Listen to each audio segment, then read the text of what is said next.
Shikamoo. Marahaba mama. Acha tamaa, wewe ni mtoto. Mpaka Samia atoke madarakani ndio tunapata ubingwa. Habari.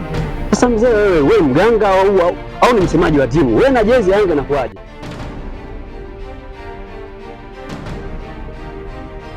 Karibu kijana. Asante mzee wangu. Ndio. Shikamoo. Marahaba mama. Acha tamaa, wewe ni mtoto. Sasa mtaalamu, iko hivi bwana, timu yangu hii miaka karibuni inafanya vibaya sana, ni mwenyewe unaona, ndio kwa tuna hamu na ubingwa, tunataka vikombe mzee, tufanyie mchakato tupate hata vya kahawa. Sasa nataka unichekie hivi, miaka karibuni kuna kombe lolote tunaweza tukabeba mzee wangu? Kijana, habari ya ubingwa sahau, habari ya ubingwa sahau. Yaani ubingwa wenyewe labda Samia atoke madarakani miaka mitano tena ndio tutapata ubingwa, sio kwa sasa. Mpaka Samia atoke madarakani ndio tunapata ubingwa? Habari ndio bwana. Hapo hebu angalia vizuri bwana, umeangalia kupitia nini? Nionyesha tu, niona kama umeangalia Google mzee. Hebu kutumia taaluma yako mzee wangu.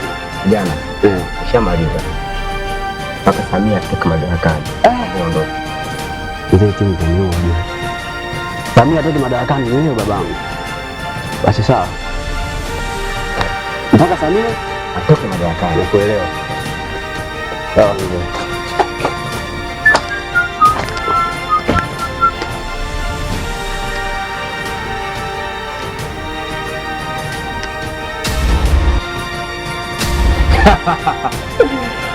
Ndio Yanga Afrika.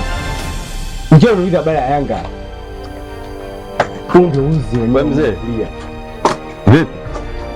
Safi, vipi tena mwanangu? Unajua nilikuwa nje na tafakari hapa. Nasikia vicheko afu kataja Yanga. Hii si jezi ya Yanga hii. Bila kukosea. Sasa mzee, wewe mganga au ni msemaji wa timu? Wewe na jezi ya Yanga inakuaje?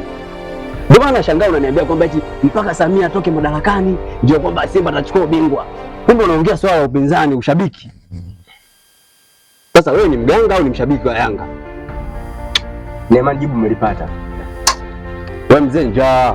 Sawa, huna lolote, hiyo ni njaa. Jana ndo kutabusha. Kamtoe babako. Wewe ondoke. Huna lolote mbwa wewe. Utakufa na pressure.